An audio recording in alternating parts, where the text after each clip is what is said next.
BJP মুখপাত্র নবেন্দু ভট্টাচার্য এই মুহূর্তে আমাদের সঙ্গে রয়েছেন টেলিফোন লাইনে। নবেন্দুবাবু, তৃণমূল কংগ্রেসের প্রতিনিধি দল গিয়ে পৌঁছেছে, তবে তাদেরকে যেতে দেওয়া হচ্ছে না। 4টি গাড়ির মধ্যে থেকে মাত্র একটি গাড়িকেই পারমিশন দিয়েছে পুলিশ। কেন এই বৈষম্য? এটা তৃণমূল কংগ্রেসের প্রশ্ন। কি বলবেন আপনি? হ্যালো, আবার বলুন।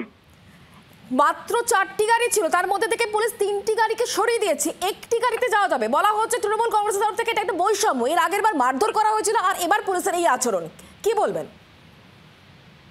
দাদা, এই বিষয়গুলো আছে না, ত্রিপুরাতে তৃণমূল কংগ্রেস নেই। আপনাদের প্রতিনিধি যে পাঠান, ত্রিপুরাতে তো কোনো তৃণমূল কংগ্রেসের প্রতিনিধি নেই।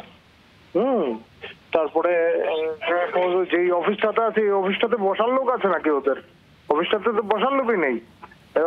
প্রাইভেট সিকিউরিটি গার্ড দিয়ে চলছে এই অফিস।